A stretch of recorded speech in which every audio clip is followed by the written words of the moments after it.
Settle in now, in whatever way feels easiest for you. And let the steady rain stay in the background, like a soft curtain of sound. You do not need to do anything special. You can simply let your body rest where it is. And let the room be the room. If the volume feels a little sharp, you can lower it, just a touch, until the words feel far away and gentle, and the rain feels even and steady. Tonight we will stay with something very ordinary. Something that is held, and set down, and held again. Something that waits near where drinks are made, and then quietly becomes part of a day. We will move slowly, with short thoughts and small repeats, because the object we are with is simple, and it is used in simple ways. There is no hurry. There is only the calm pace of a familiar thing, the kind of thing you can pick up without thinking, and place down again without noticing the exact moment. We can let the rain keep time, and we can let the words drift at a steady speed, softly returning to the same small ideas, until those ideas feel smooth and quiet in the mind. Now we can begin. Chapter 1: The object at a glance. A cup is a small open container made for holding and drinking liquids, usually sized for one hand. And that one sentence already carries the shape of daily life. A cup is open at the top, and that open space is the place where steam can rise, or where cold water can sit still, or where a drink can cool while nothing happens for a while. The bottom is closed, and the closed bottom is the part that rests on a surface. A counter, a table, a desk, a shelf. A flat place where the cup can stop moving. The cup is steady, then it moves, then it is steady again. It is lifted, and it is set down. And that small loop repeats many times. A cup is often sized so one hand can wrap and support it. And even when a cup has a handle, the hand still steadies the body. Fingers and palm finding a familiar hold. A grip that becomes automatic. The top edge, the rim, is where the mouth touches. And the comfort of that rim can matter more than people expect, because it is touched so often, and because small differences change the sip in a small way.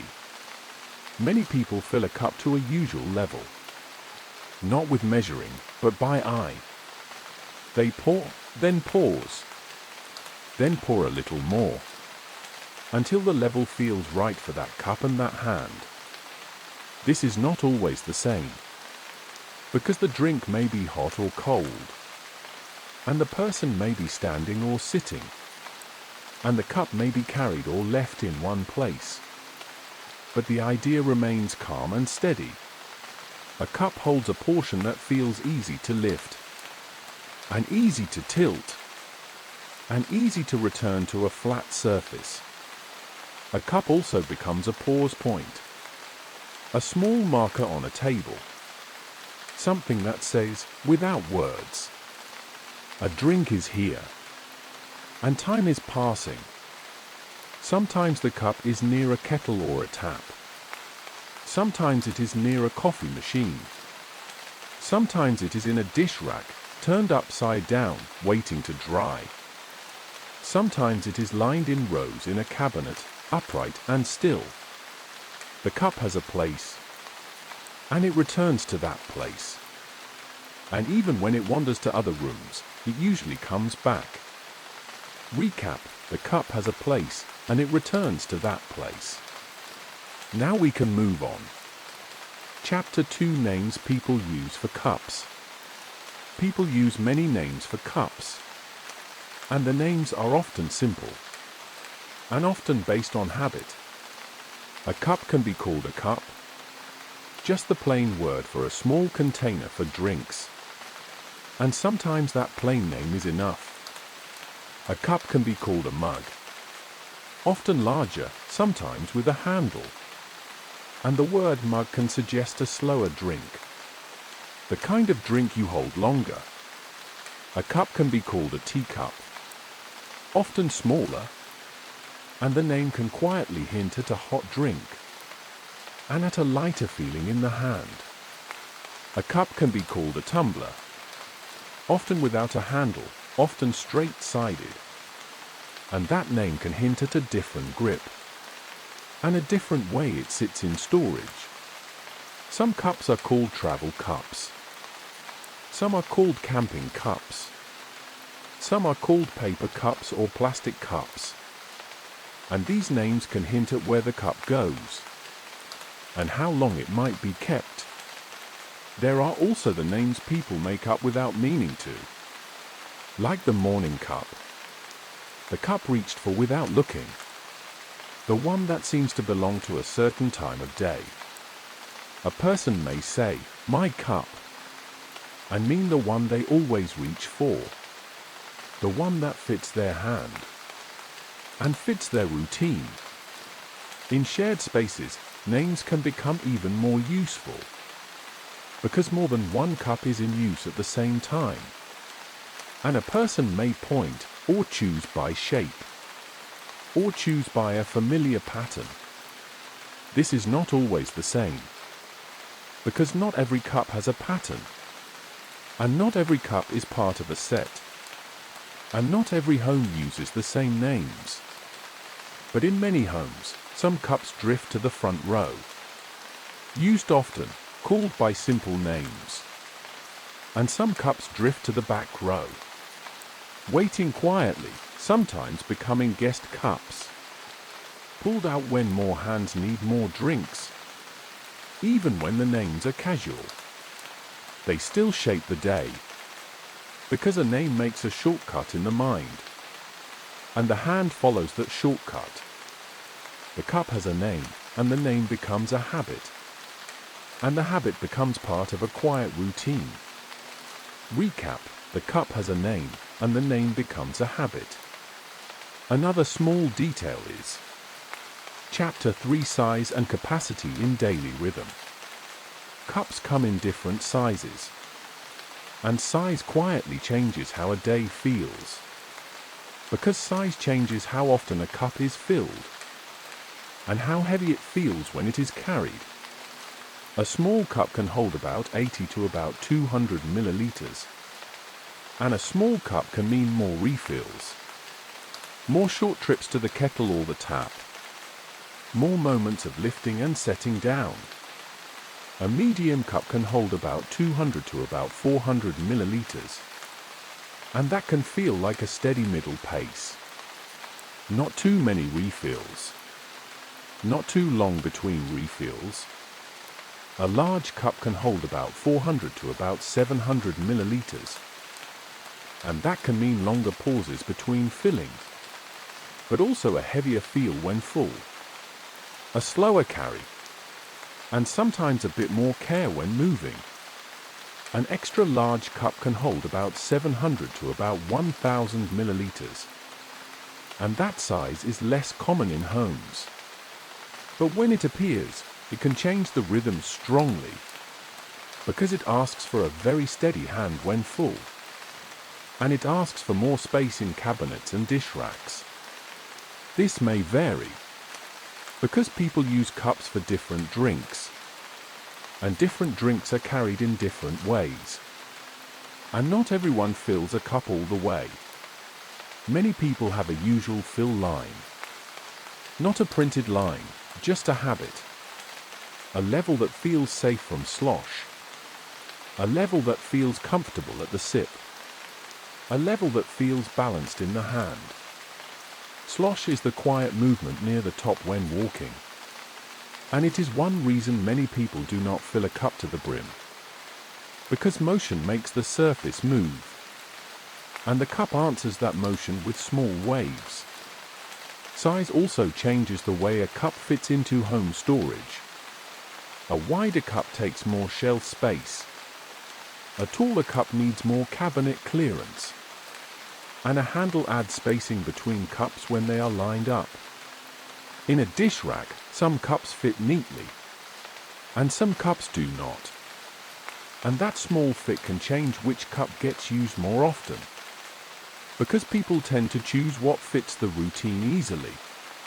Capacity shapes the day in small ways. A smaller cup asks for more refills. A larger cup asks for a slower carry. And in both cases the pattern repeats.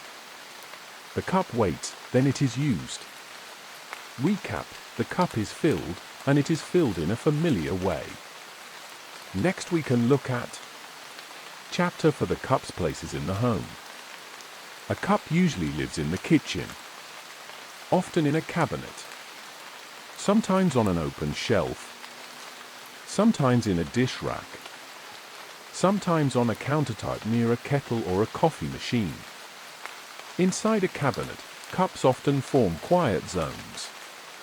Front row cups that are reached for first, back row cups that wait longer, and sometimes an extra cup box, where spare cups sit until needed.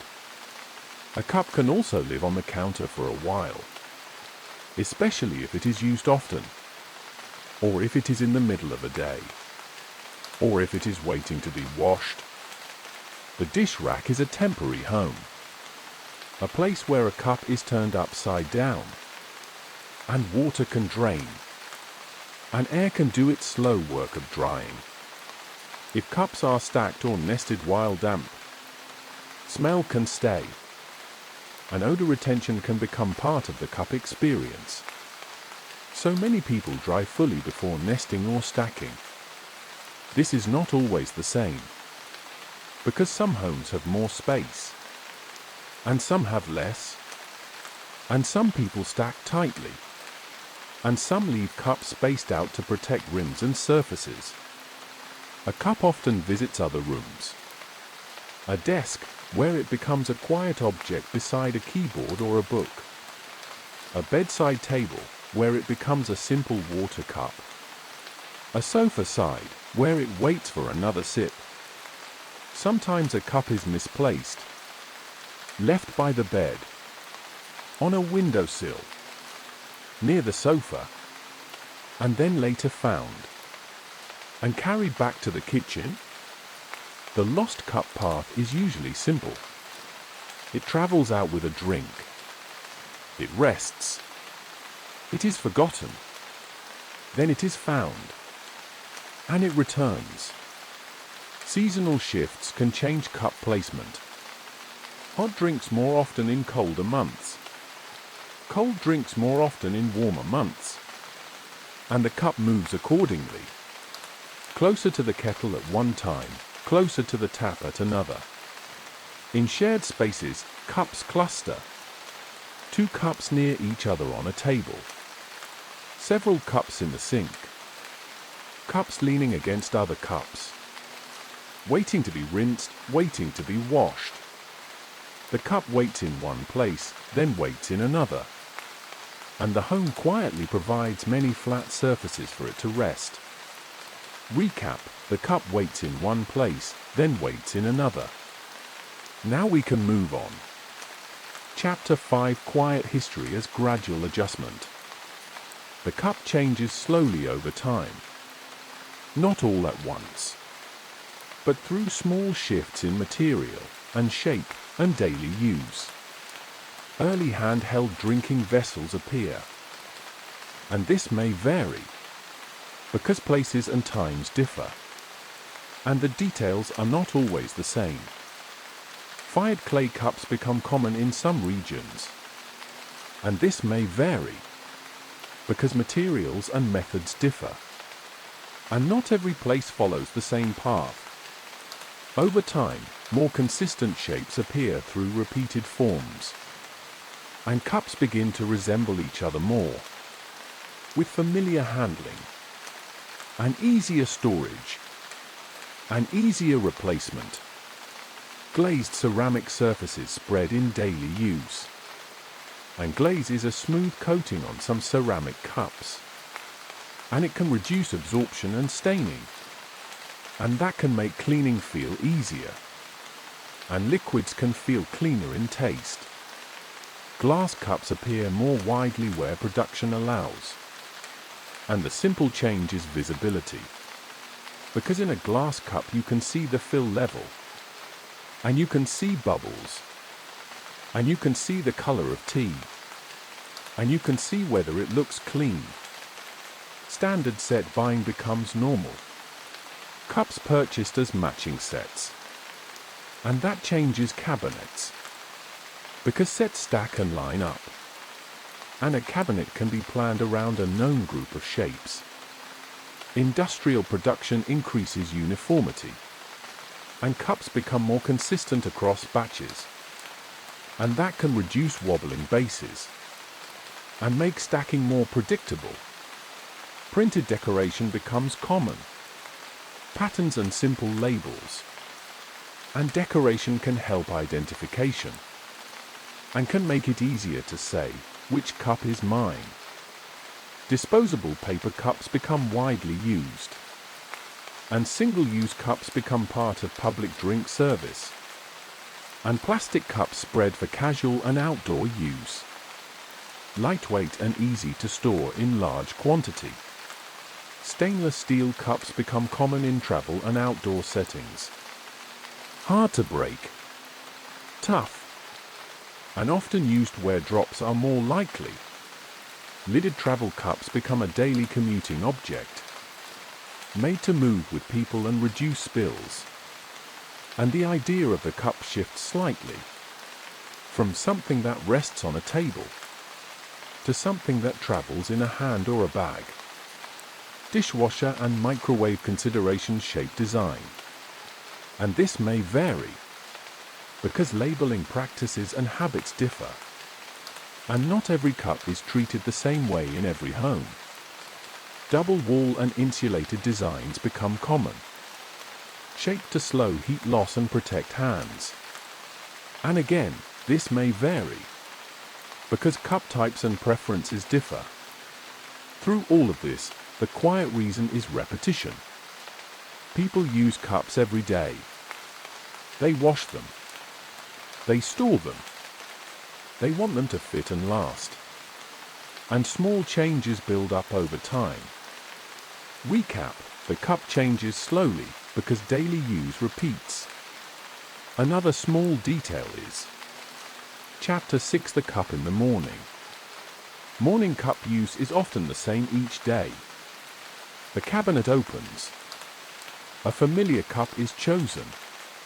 And the door closes again. The cup is placed near the kettle or the tap. And it waits. And that waiting is part of the routine. A small pause before filling. The cup is filled partway.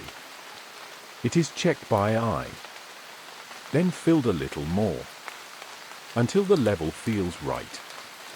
Many people do this without measuring.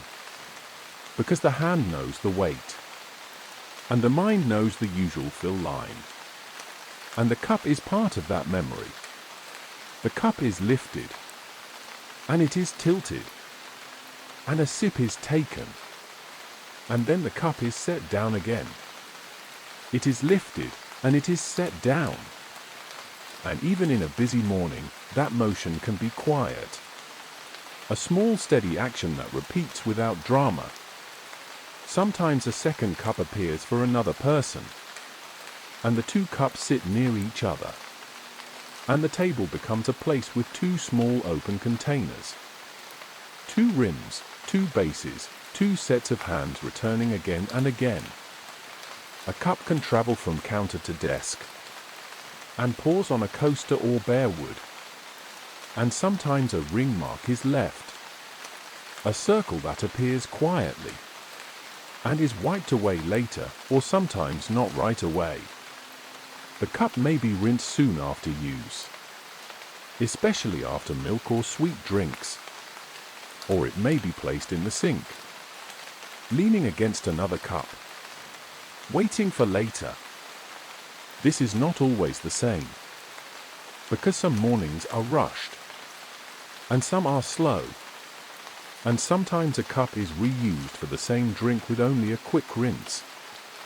In the morning, the cup can become an anchor. Not special. Just present. A familiar weight. A familiar rim. A familiar set-down sound. The cup waits, then it is used.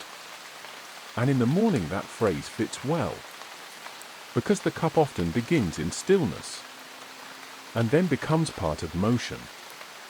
Recap: it is lifted and it is set down.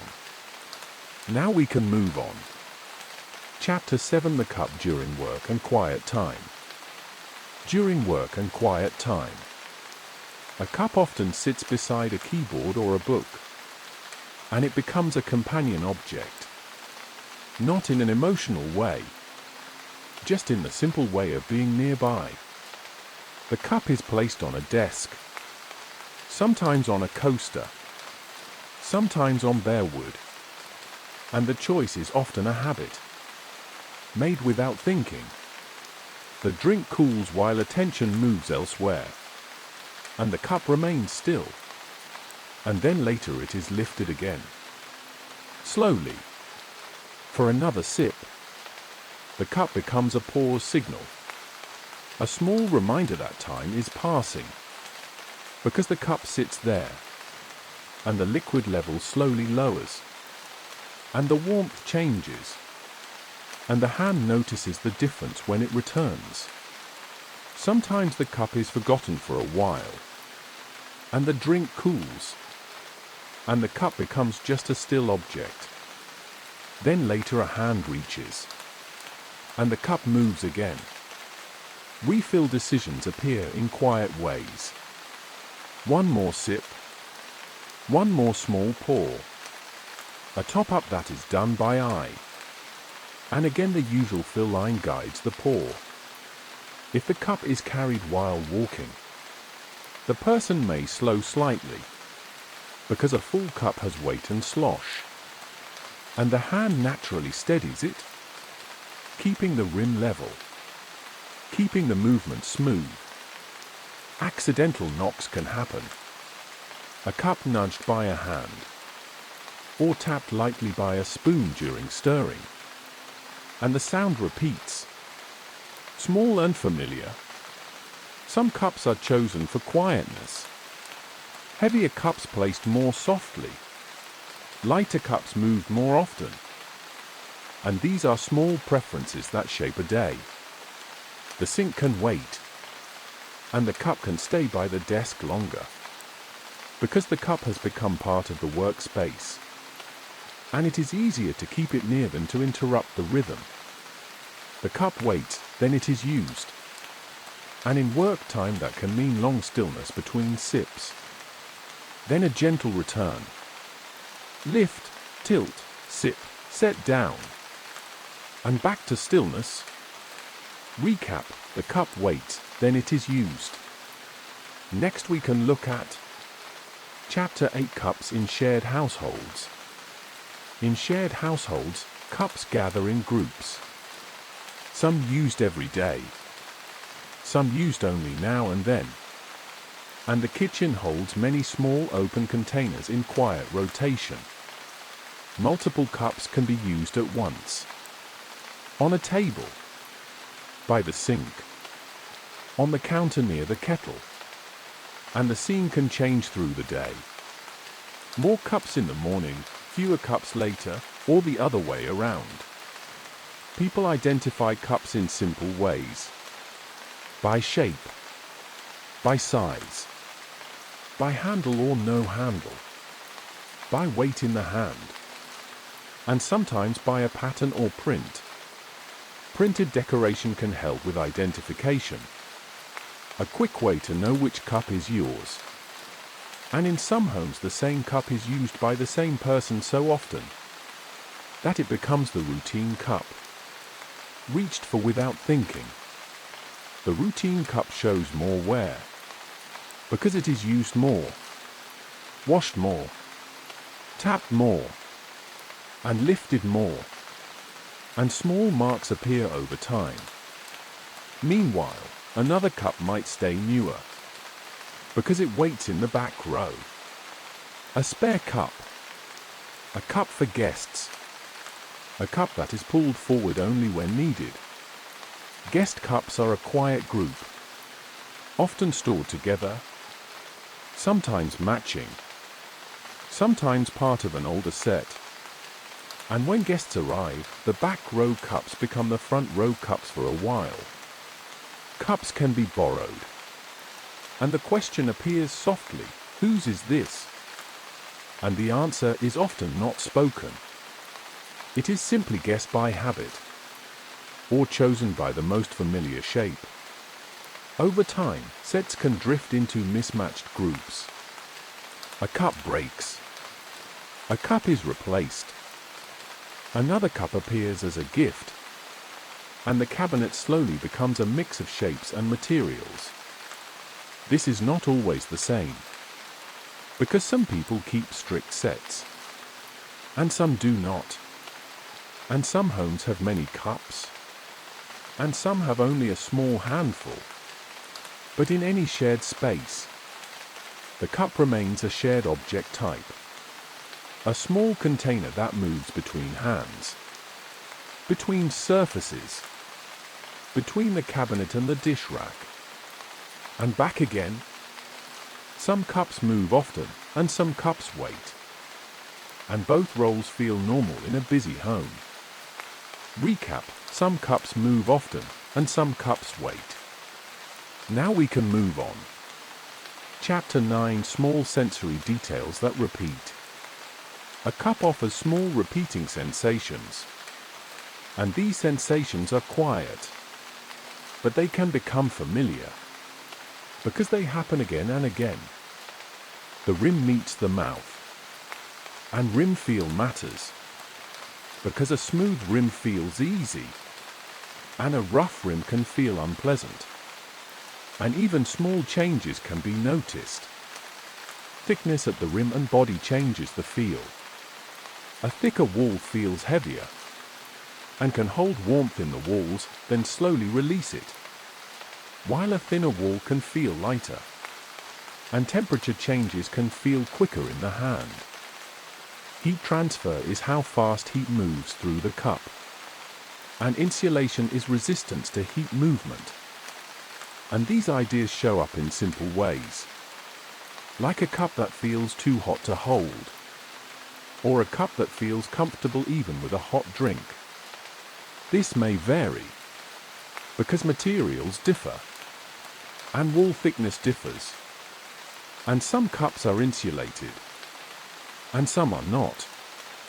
With cold drinks, condensation can form on the outside, water gathering on the surface, and that changes grip, making a smooth cup feel more slippery, and leaving damp spots on surfaces.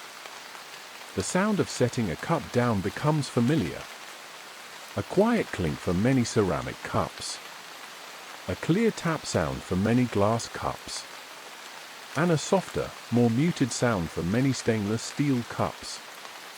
The surface beneath the cup changes the sound too. Wood, stone, metal, glass.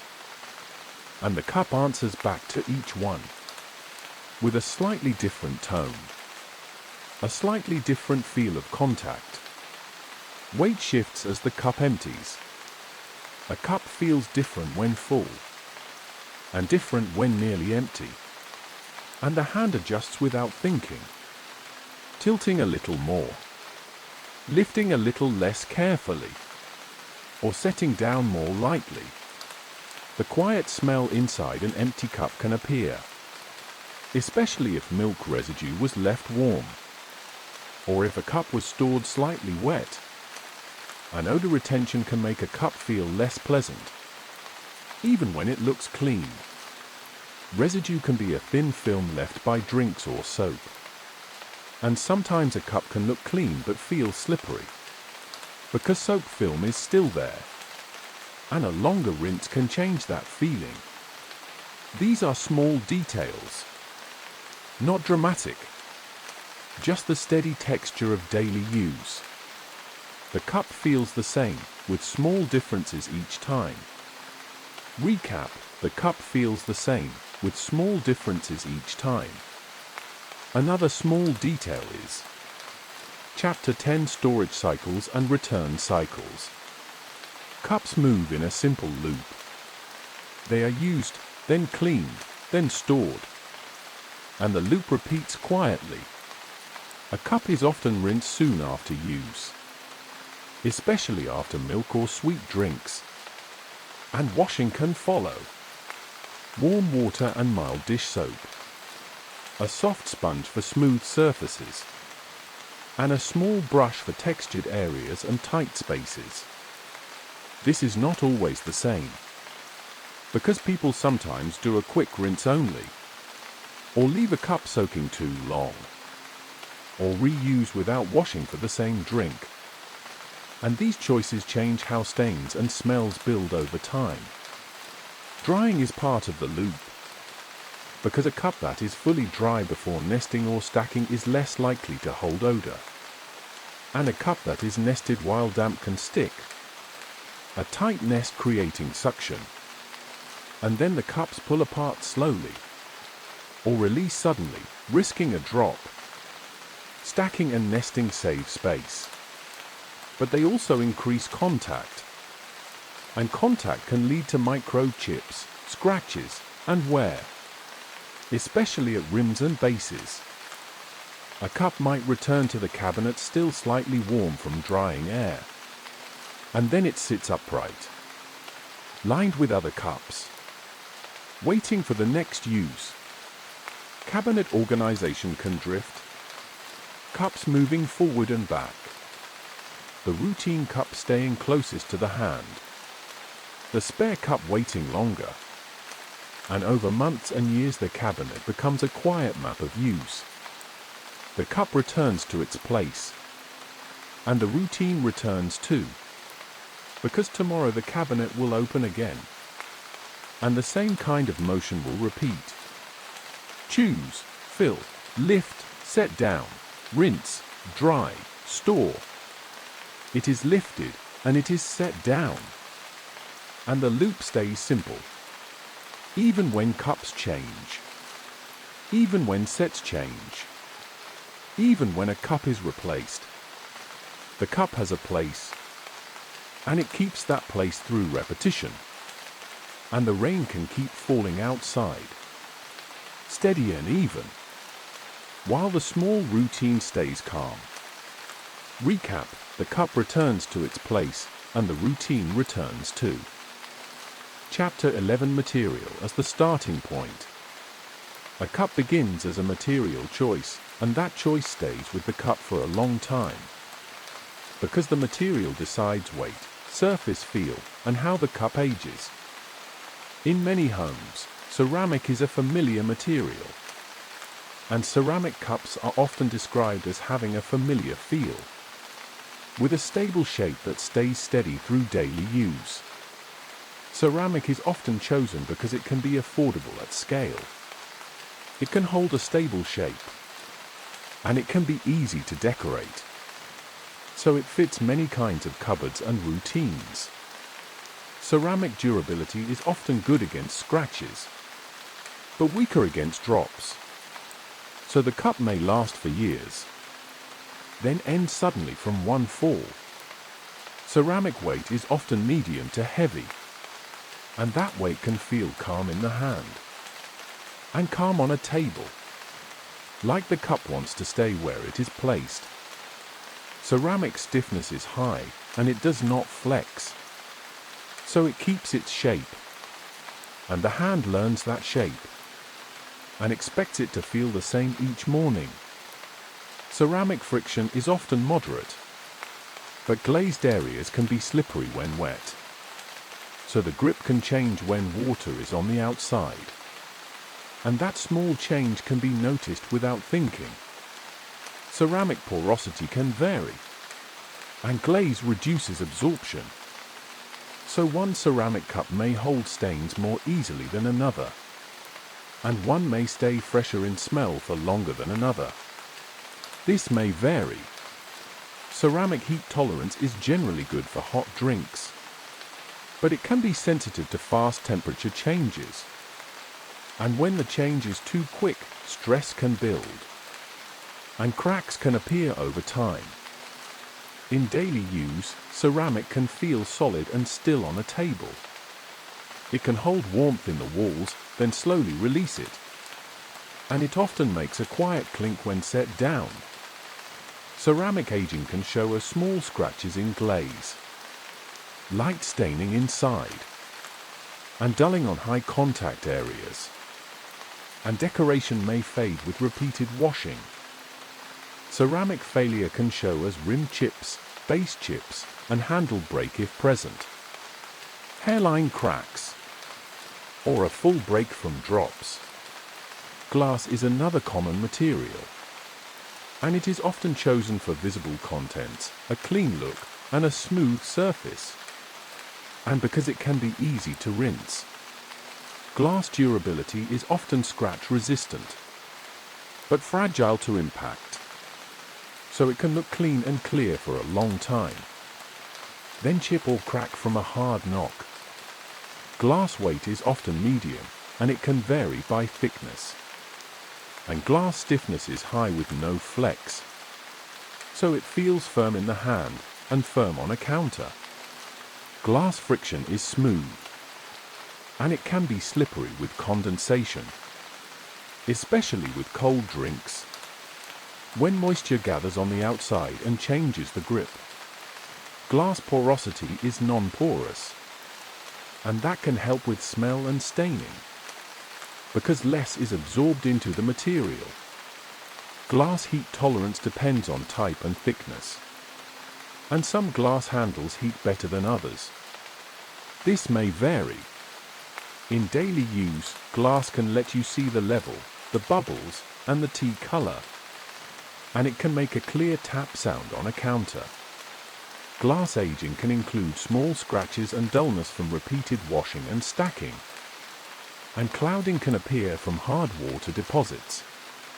Glass failure can include chipping at the rim, cracking from impact, or shattering if dropped. Stainless steel is another common material, often chosen for high toughness, long life, and travel use, because it is hard to break.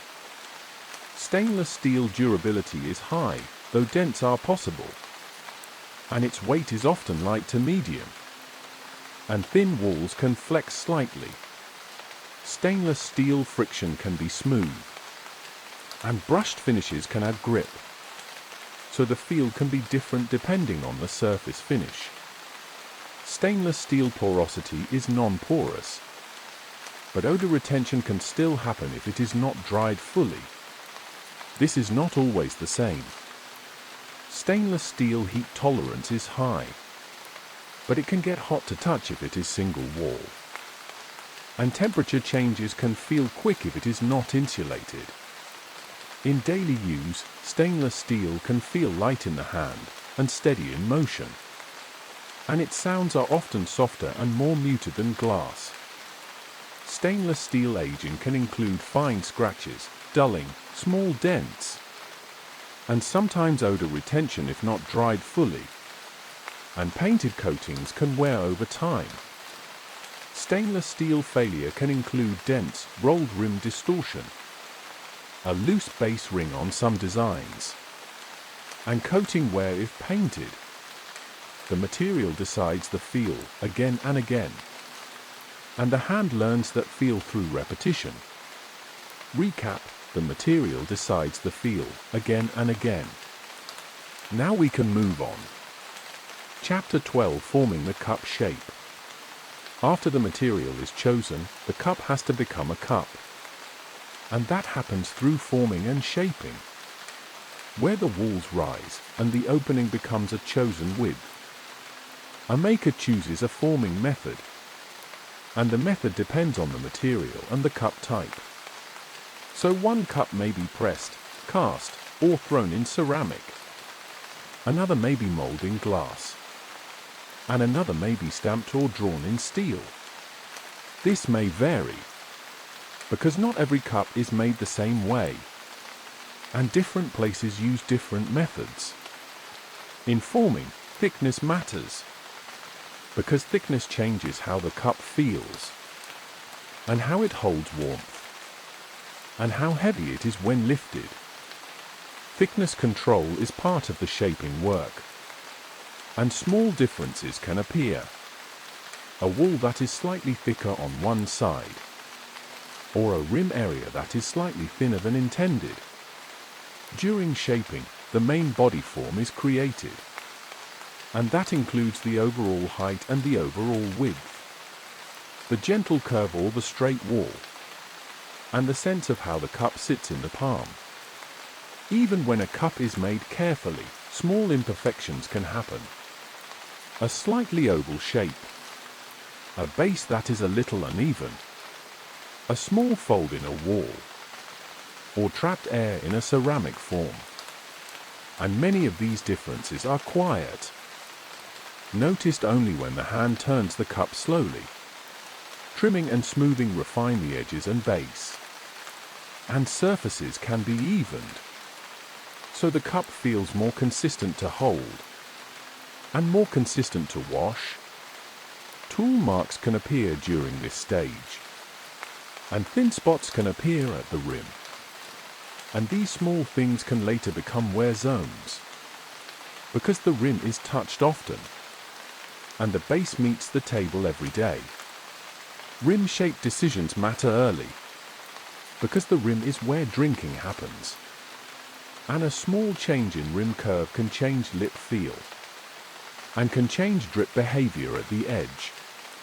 Base stability decisions also begin here, because the base must meet a flat surface in a calm way, and a small unevenness can create wobble, which can make the cup feel uncertain when placed down. Symmetry is part of the calm look of a cup, and when the rim feels even and the base sits flat, the cup feels predictable, and predictability becomes part of comfort. But even with good shaping, small variations remain, because forming is a physical process, and material responds in its own way, and that response becomes part of the cup's final feel. The shape decides the routine in small, steady ways, because the hand adjusts to the opening, the height, and the balance, and those adjustments repeat each day. Recap: the shape decides the routine in small, steady ways. Another small detail is Chapter 13: Drying, Heating, and Settling. Once a cup is shaped, it still has more steps before it feels finished, because drying and heating change the structure and help the material settle into its working form. For ceramic cups, a drying or settling phase is common, where moisture leaves the shaped cup slowly, and the slow pace matters, because uneven drying can cause warping and cracking. During drying, the cup may change in small ways. A slight shift in the wall, a slight movement in the base, and if the shift is too much, the cup may not sit stable later. This is not always the same, because the environment can differ, and the shape can differ, and the time allowed can differ. After drying, ceramic cups go through a first firing, and firing hardens the ceramic and helps it become stiff and durable in daily use.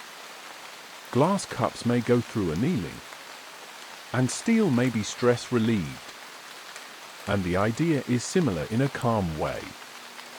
Heat is used, then controlled cooling follows, and the cup moves toward a stable state. Internal stress can appear, and hairline cracks can appear, and warping can appear.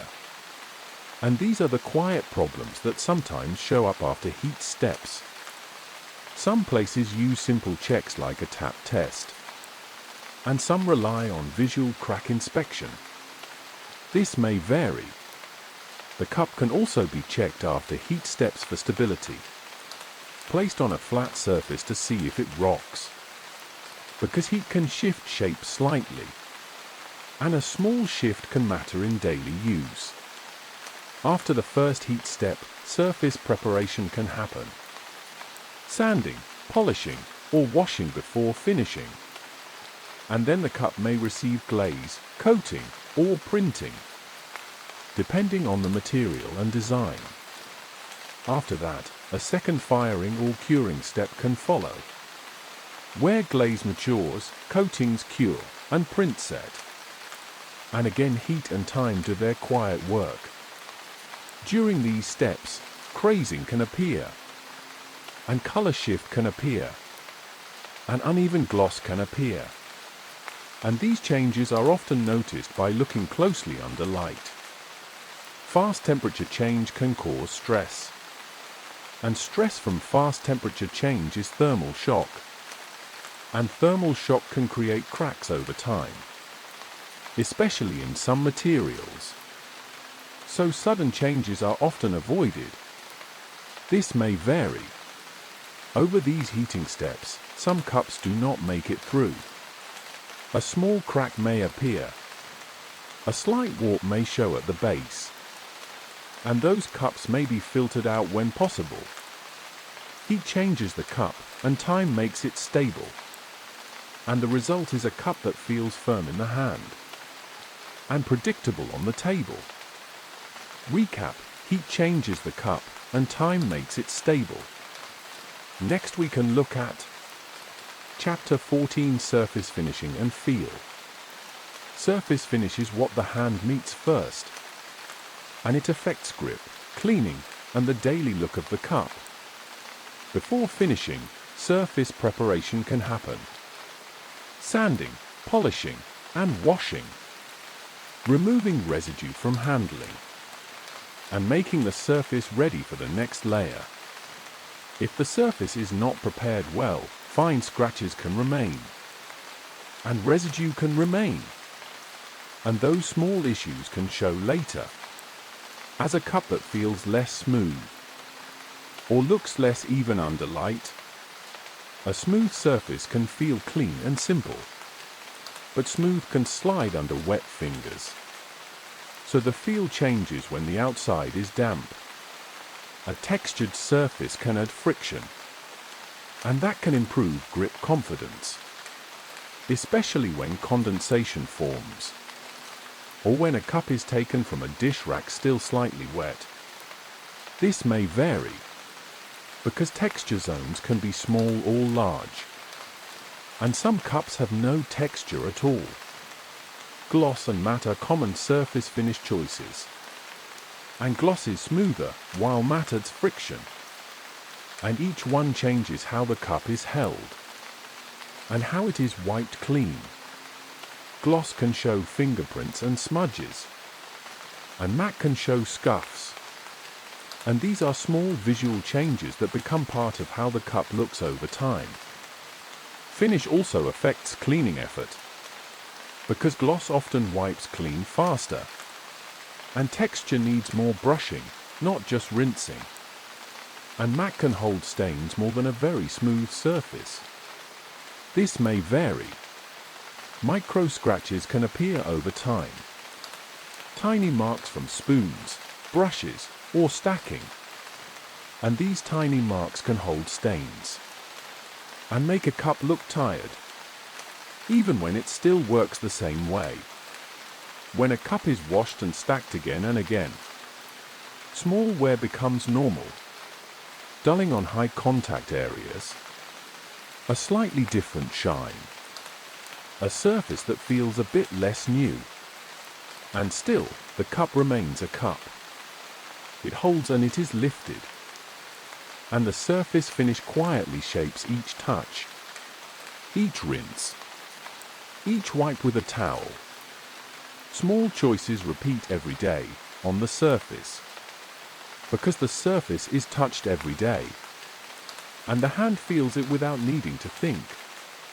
Recap: small choices repeat every day on the surface. Now we can move on. Chapter 15: Glazes, Coatings, and Prints. Glaze is a smooth coating on some ceramic cups, and it matters because it reduces absorption and changes cleaning ease, so it becomes a barrier between the drink and the ceramic body.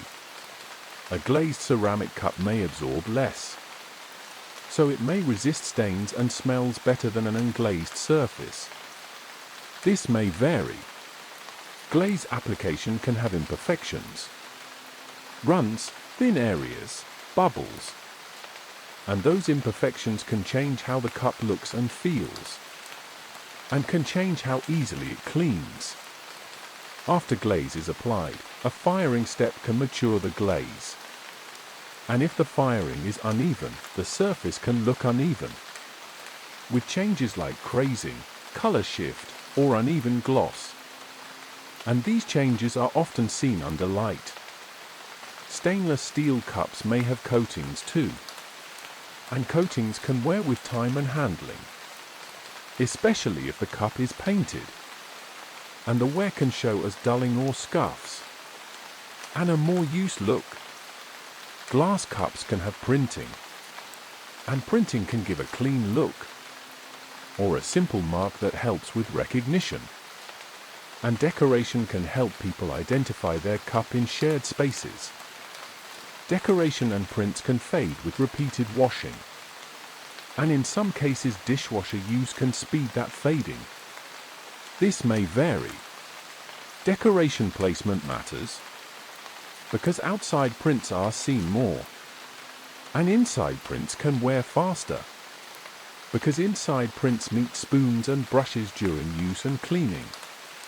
Coatings add a layer between the hand and the cup, and that layer changes feel, and sometimes changes friction, and sometimes changes how fingerprints show. A cup can still work perfectly while decoration fades, and the fading simply becomes part of the cup's history, a quiet record of washing and time. A clean look is often a mix of surface and habit.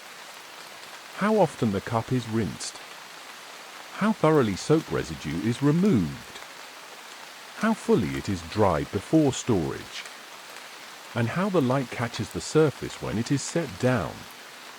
The surface changes slowly while the cup stays a cup, and that slow change can feel normal, because it happens one wash at a time. Recap: the surface changes slowly while the cup stays a cup. Another small detail is Chapter 16: The rim as a daily interface. The rim is where drinking happens, and because it is touched many times, small differences in rim shape can become strong preferences. Rim thickness affects lip feel, and a thick rim can feel different from a thin rim, and the mouth notices the difference, even when the mind is focused on something else. Rim radius, the edge rounding, changes mouth contact and drip behavior.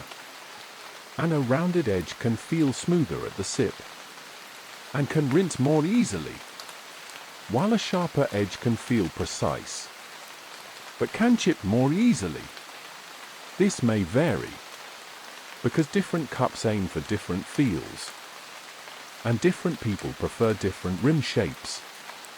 The rim is also a wear zone, because it meets the mouth, it meets spoons, it meets dish rack slots, and it meets other cups when stacked.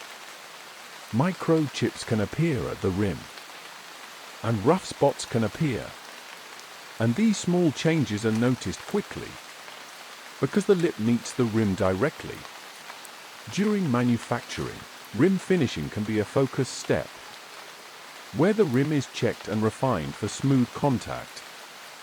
And simple checks can include feeling the rim and looking at it under light. Some places use a finger sweep test, where the finger moves around the rim to find rough areas, and some rely more on visual inspection. This may vary. Drip behavior at the rim matters in small ways, because a rim shape can guide a sip outward, or allow a small drip to cling and fall later. And that changes whether a cup feels neat or messy in use. Chipping risk is also connected to stacking and storage, because rims can bump in cabinets, or touch other rims in tight stacks. and repeated contact can make small damage more likely. When a rim chips, comfort changes, and trust changes, because a rough rim can feel unpleasant, and it can also feel less safe to drink from. The rim is touched, and it is noticed. And that noticing is quiet but steady, because the rim is part of every sip. Recap: the rim is touched, and it is noticed. Now we can move on. Chapter 17: Balance and Base Stability. A cup feels calm when it sits stable on a table. And base design is a big part of that calm feeling. Base width affects stability, and a wider base often improves stability. So the cup feels less likely to tip when it is placed down. A narrow base can make a cup feel more vertical, and it may hold more in a tall shape. But it can also increase tipping risk when it is narrow. This may vary. Balance and center of weight matter too, because a heavy base can feel grounded, and an evenly weighted wall can feel different. And the hand notices balance while lifting and setting down. A cup with a heavy base can feel steady, but heavier cups can be less comfortable to wash in one hand. And the extra weight can change how it is carried across a room. A base ring versus a flat base is another choice. And a ring can reduce surface contact and can help prevent sticking, while a flat base can suction on smooth surfaces, and that can feel odd when lifting. The base is also where wobble can appear, and a rocking base can feel slightly uncertain. So stability checks can include placing the cup on flat surfaces and watching for rocking or spinning unevenly. Some places use simple checks like a spin test, and some use a flatness gauge in some factories. This may vary. The base also decides how the cup moves on a surface, because some bases glide, and some drag, and people adjust without thinking. Sliding a cup a little, or lifting it instead of pushing. Coaster compatibility can matter, because the base size and finish affect sliding. And some cups drag on a coaster, and some glide easily. And very smooth bases can slide too easily. This may vary. Over time, base wear marks and scuffs can appear, from sliding on counters, from contact with dish racks, from small grit on a table. And these marks are a quiet record of use. The base meets the table, and the table answers back. And that simple contact repeats, again and again. Recap: the base meets the table, and the table answers back. Next we can look at Chapter 18: Storage Compatibility as a Design Goal. A cup needs a place, and storage compatibility is a quiet design goal. Because cups live in cabinets, on shelves, and in dish racks. Cabinet height matters, because tall cups need more clearance. And shelf depth matters, because wide cups take more space. And a cup that does not fit well becomes an outside cup, left on the counter more often than planned. Handle spacing matters too, because handles add width, and handles crowd other cups in a cabinet, and they can snag on each other when cups are pulled out quickly. Stacking and nesting features can save space, and many sets are sized with cupboards in mind, so cups can line up in rows and feel tidy. But stacking and nesting can add friction and wear, because tight nesting can stick after washing, and stacked cups can dry slower if nested when damp, and damp nesting can increase odor retention. This may vary. Nesting tolerance is the tightness of the fit, and a tight nest saves space.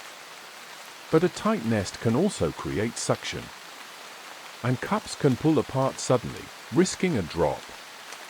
Dish rack slot fit matters in daily life, because some cups sit securely in the rack, and some do not. And a cup that does not fit well can feel awkward to dry and store, so it may be used less often. Sets are often designed to be consistent in shape, and consistency helps storage, because matching cups stack and line up easily, and replacement feels simpler when one breaks.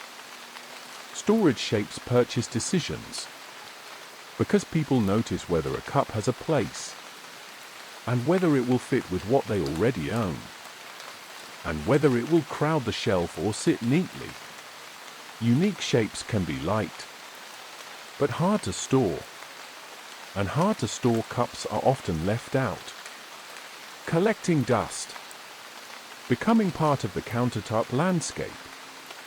The cup needs a place, and design makes that place possible. And when the place works well, the routine feels smooth. Recap: the cup needs a place, and design makes that place possible. Now we can move on. Chapter 19: Quality Control. The simple checks. Before a cup reaches a cabinet, it is often checked in plain ways, because small flaws can change daily use, and consistency makes routines easier. Visual checks can look for cracks and chips, and light can help reveal hairline crack lines, and a careful look around the rim can catch rough areas. Rim smoothness can be checked by touch, because the rim is a daily interface, and a small rough spot can be felt right away. Flatness checks can look for wobble, because a rocking base changes how calm the cup feels on a table, and the base can be placed on a flat surface to see if it rocks. Coating coverage checks can look for thin areas, runs, or bubbles, and sampling can check thickness, and adhesion testing can be used in ways that vary by type. This may vary.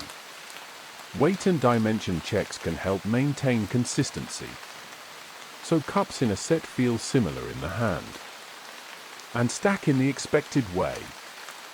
Some cups are also screened for leaks and hairline cracks, using quick methods that vary by material. And some places may use sound tests, and some may use visual methods with dyes. This may vary. Food contact compliance checks can validate materials and coatings for intended use, but testing regimes vary by region, so the specific process is not always the same. This is not always the same. Final wash and drying can remove dust and handling residue, but water spots can appear, and lint can appear, so clean surface inspection can be part of the final look. Protective packing is also part of the final steps, because cups are spaced, wrapped, and boxed to reduce impact. And if packing is loose, pressure marks and travel damage can happen. And some places do drop test sampling. This may vary. Cartoning and shipping can bring new risks. Crushed corners, shifting inside cartons. So checks can include carton weight, seal integrity, and pallet wrap checks.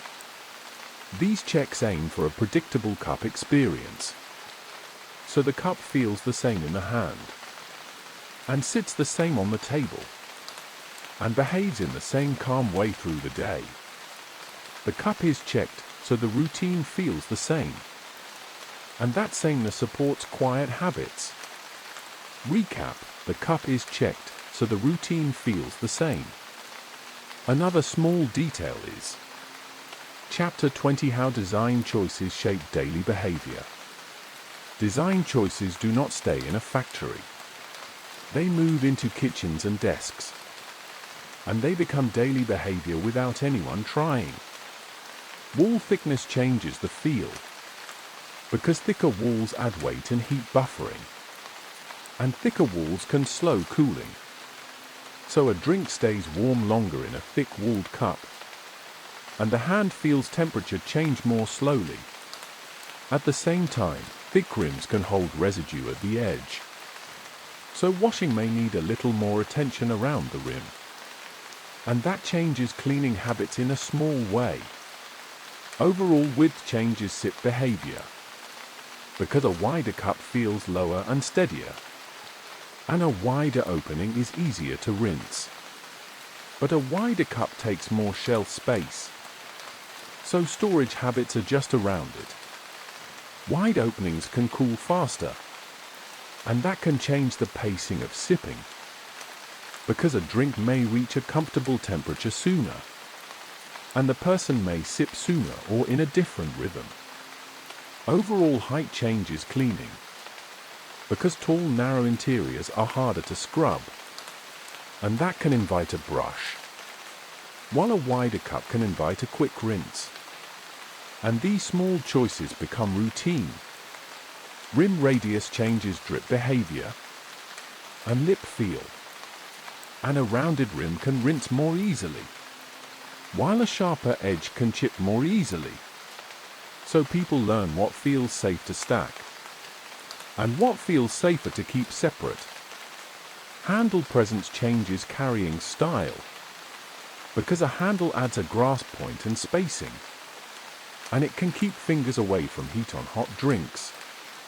But handles take cabinet space, and handles can break, so people learn to store them carefully. Handle size changes finger fit, and a 2-finger hold can feel different from a 3-finger hold. And that difference shapes comfort, especially when the cup is full and heavier. Surface finish changes grip and cleaning, because gloss wipes clean faster, and matters friction but can show scuffs, and texture zones add grip but can hold grime if ignored. So a textured cup can encourage more careful washing, while a smooth cup can encourage quick rinsing. Interior shape changes stirring and spoon contact, and curves can reduce corners where residue collects, while straight walls can feel simpler to wipe. And these differences shape how a cup is cleaned after use. Color and translucency change how people judge clean, because clear shows residue, and dark hides stains. And clear glass often motivates more careful rinsing, while opaque cups can hide marks that still exist. Stacking features and nesting tolerance shape drying habits, because tight nesting can stick after washing, and stacked cups dry slower if nested when damp. So people learn to dry fully before nesting to reduce odor retention. Coaster compatibility shapes table habits, because some cups drag and some glide, and very smooth bases can slide too easily. So coasters become partners in daily stability. Over time, people choose cups that match their routines, and small differences become preferences, and preferences become habits, and habits become the quiet rhythm of the day. The shape decides the routine, quietly, and the material decides the feel. And small choices repeat every day, until the cup feels like it belongs. Recap: the shape decides the routine, quietly. Chapter 21: the cleaning loop. A cup is used, and then it is cleaned. And the cleaning is usually a simple loop that repeats, quietly, without much thought. Often the loop begins with a rinse, and the timing of that rinse can matter, because a quick rinse can keep a drink from drying into a thin film, and a late rinse can mean the inside dries first, and then it needs more effort later. This is not always the same, because some days move fast, and some days move slow, and sometimes the cup sits on a desk or a table for longer than planned. After the rinse, there may be soap, and soap can help lift what is left behind. But soap also needs a thorough rinse, because a cup can keep a soap film if the rinse is rushed. And soap film can make the inside feel slippery, even when it looks clean. Some people wash with a sponge, and some people reach for a brush. And the choice is often about shape. A wider cup can feel easy with a sponge, and a taller or narrower cup can invite a brush, just because it is easier to reach the bottom. The cup is turned in the hand. The rim is wiped. The inside is swept. And then the cup is rinsed again, until the water runs clear, and the surface feels plain and simple again. Drying is part of cleaning, and many cups spend a while in a dish rack, turned upside down, so water can drain, and air can do its slow work. If a cup is stored while it is still damp inside, smell can build, and the cup can hold a faint odor. So drying fully can help keep the cup pleasant for longer. This may vary, because some kitchens have more airflow, and some have less, and some cups dry quickly, and some hold water in small areas longer than expected. Nesting only when dry can be a calm habit, because damp nesting can trap moisture, and trapped moisture can change how the cup smells later. When the cup is dry, it returns to the cabinet, often to the same spot, and tomorrow it may be chosen again, and used again, and cleaned again, in the same quiet loop. Recap: it is cleaned, and it is used again. Now we can move on. Chapter 22: Stains as quiet records. Stains can appear slowly, one drink at a time, and when they show up, they often begin as a faint ring. A tea ring near the usual fill line, or a coffee film that dulls the inside a little. At first the mark can be so light it is easy to ignore, and then the same cup is used again, and then again, and the ring deepens. Not all at once, just a little more each time. This is not always the same, because different drinks leave different traces, and some cups are rinsed quickly, and some cups sit longer before washing, and these small differences change the pace of staining. Stains often appear first where liquid rests the most, near the usual fill line, or in the bottom where the last bit cools and sits. And these spots become familiar, like a faint map inside the cup. Stains can change the feeling of looks clean, because a cup can be washed and rinsed, and still look a little marked. And when the mark stays, the mind can notice it, even if the cup is perfectly usable. Some people remove stains regularly, and some people accept them. And both choices are quiet and practical, because a stain is often just a record of many ordinary drinks. When stains are addressed, simple soak routines can help. And soaking is a slow way of letting water loosen what is stuck, so less force is needed later, and the cup can be cleaned with less effort. Sometimes a gentle abrasive is used, with caution, because abrasion can change the surface over time, and too much scrubbing can make the inside feel rougher, which can make stains return more easily later. This may vary, because surfaces differ, and some surfaces handle careful scrubbing better than others. Over time, a stain can become normal, and the cup can still be chosen every day, and the stain becomes part of the cup's look. Not a problem, just a quiet sign of how often it has been used. The cup does not stop being a cup because it carries a faint ring. It still holds. It is still lifted. It is still set down. And the routine continues in the same simple way. Recap, it wears a little, then a little more. Another small detail is Chapter 23 Smells and Drying Habits. Smell often comes from moisture and time, and a cup that stays damp inside can hold a faint odor, even when it looks clean. Sometimes the cause is simple. A cup was rinsed but not washed, or washed but not dried fully, and then it was placed in a cabinet, where air does not move much, and the remaining moisture slowly changes the inside. Milk residue can make this more likely, especially when the cup is warm, because warm cups can hold smells more easily if residue is left behind, and a small amount of residue can become noticeable later, even when the cup looks fine at a glance.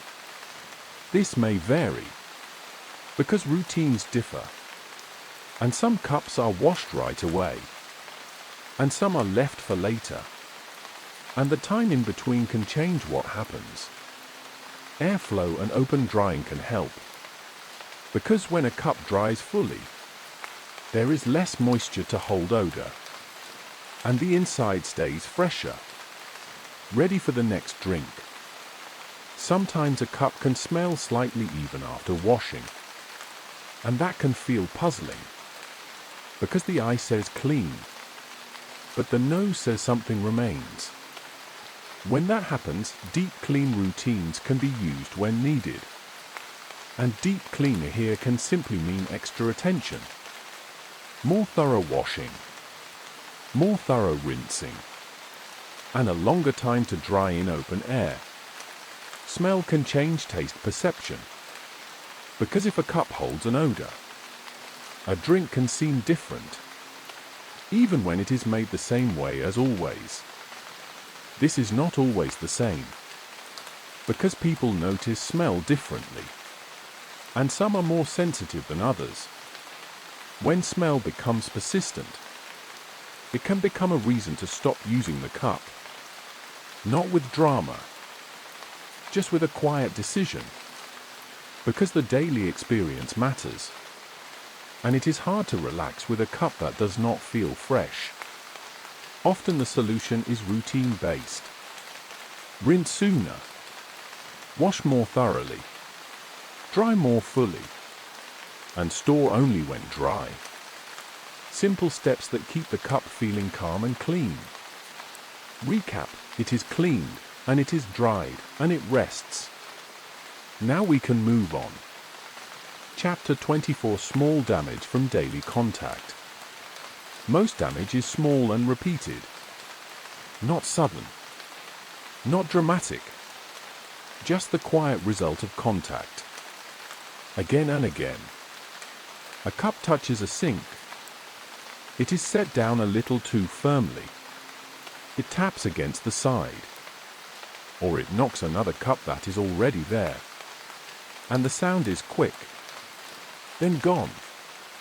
A cup can also tap a faucet by accident. A light touch while rinsing, and that touch can leave nothing behind. Or it can leave a tiny mark. And over time those tiny moments add up. Spoon contact can create micro scratches, especially inside the cup where stirring happens.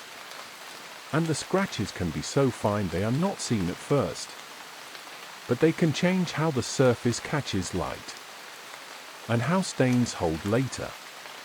Stacking contact can wear the rim, because rims can touch rims in a tight cabinet, or rub in a dish rack slot, and those small contacts can make the rim look more used, and sometimes feel slightly less smooth. Sliding on counters can create base scuffs. A soft scrape across a surface. A small movement closer to the edge of a desk. And the base picks up tiny marks.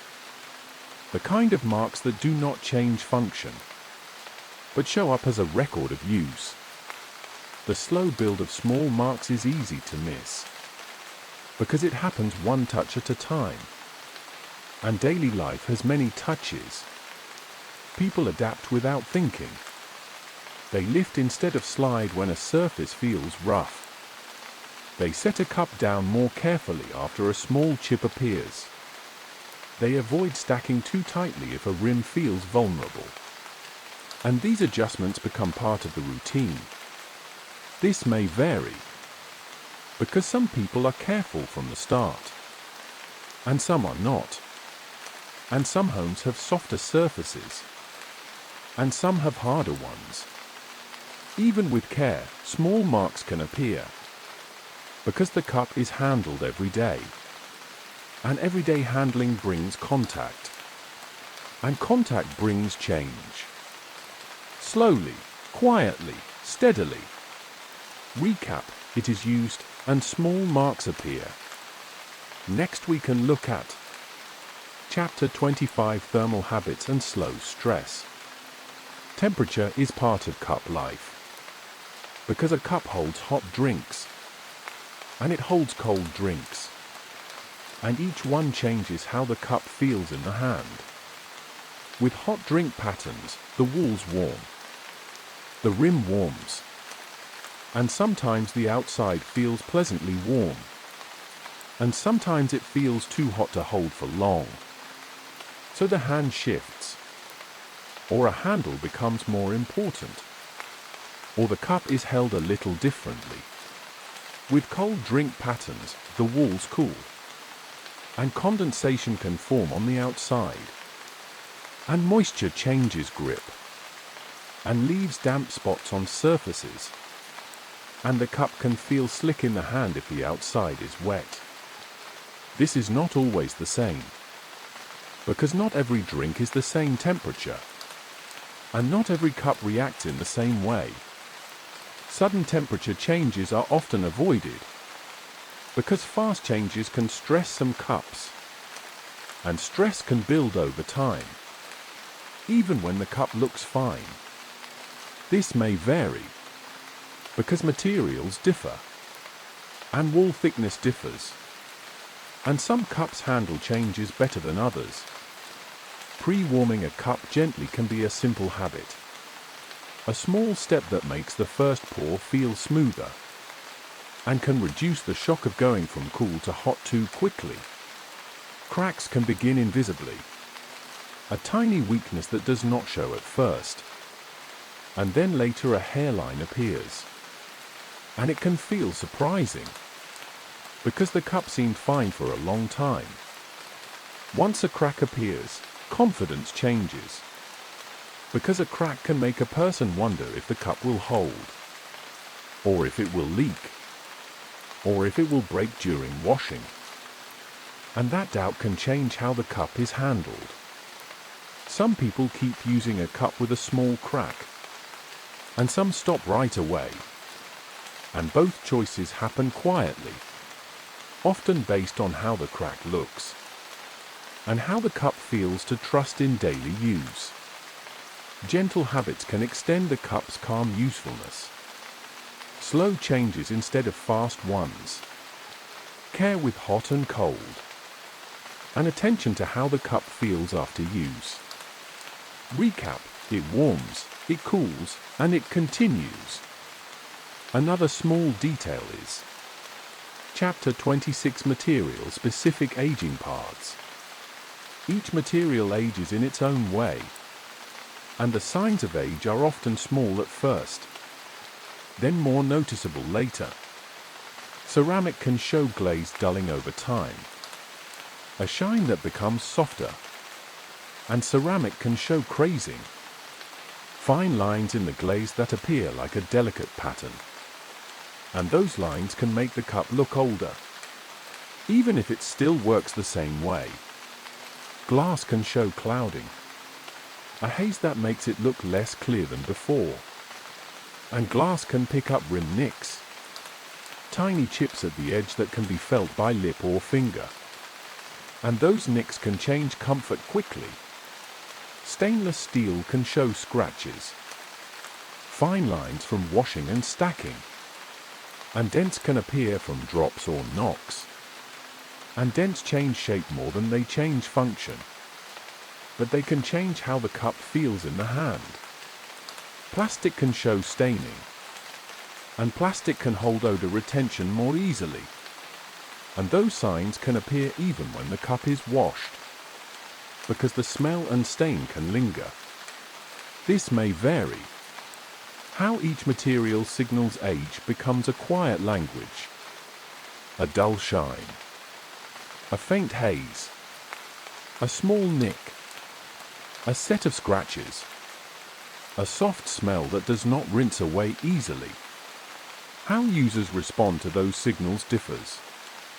Some ignore them and keep using the cup because it still works, and familiarity can matter more than appearance. Others retire a cup early because they prefer a clean look, or a fresh smell, or a smooth rim, and the daily experience matters to them. This is not always the same, because different homes have different expectations, and different people have different tolerance for marks and wear. A cup can be old and still useful, and it can also be old and no longer pleasant. And the line between those two is often personal, based on touch, smell, and trust, not on a single clear rule. The cup changes slowly, and the slow change becomes part of what the cup is. A record of daily life in small marks and shifts. Recap: it wears a little, then a little more. Now we can move on. Chapter 27: Repair, Workaround, and Continued Use. Cups are often kept in service even when they look older, because the basic job remains the same. It holds liquid. It can be lifted. It can be set down. A cup can be used despite stains, and the stain becomes background. Just a quiet ring that no longer feels important, especially if the cup is used at home, where appearance is not the main point. A cup can also be assigned to non-drink tasks, and this shift can be very calm. The cup simply changes role, without announcement. It may become a desk holder, holding small items, or it may become a rinse cup, used near the sink for small tasks, or it may become a small container for something that is not a drink. This may vary, because not every home uses cups this way, and not every cup shape suits these roles. Sometimes an older cup is avoided for guests, not because it is bad, but because a fresher-looking cup feels more appropriate, and the older cup becomes a personal cup, used in quiet moments, kept close to the routine. Coasters can be used to reduce rings on surfaces, and a coaster can become part of the cup's new role, a small partner that protects tables and desks, especially when condensation is common, or when hot drinks leave faint marks. New storage habits can reduce chips, spacing cups more carefully, avoiding tight stacking, or choosing a safer spot in the cabinet. And these changes are small, but they can extend use for longer. A quiet demotion of the cup can happen over time. Main cup becomes spare cup. Spare cup becomes guest cup. Guest cup becomes a utility cup. And each step is practical, not emotional. Just a gentle response to wear. The cup stays present, but in a different way. And the routine continues, even as the cup's role becomes smaller. Recap: the cup stays, but its role becomes smaller. Next we can look at Chapter 28: Replacement Decisions as Calm Choices. Replacement often happens for simple reasons. Not because of a big moment, but because of a small change that matters every day. A chipped rim can change lip feel. And when the rim feels rough, the cup can stop feeling comfortable. And comfort matters because the rim is touched so often. Cracks and leaks are another reason. Because a crack changes trust. And a leak changes the basic purpose. And even a slow leak can make the cup feel unreliable. A persistent smell can also lead to replacement, especially when washing and drying routines do not solve it. And when smell changes taste perception, and the cup no longer feels fresh. This may vary, because people tolerate smells differently, and some are more sensitive than others. Replacement can also happen because life changes.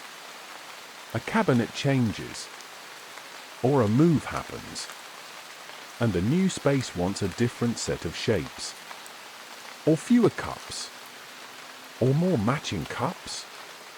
Sets and matching can shape replacement, because a set feels tidy in a cabinet, and a mismatched cup can feel out of place, even if it works fine. Some people keep one old favorite anyway, because it fits the hand, and it fits the routine. And familiarity can matter more than looks, and even more than small marks.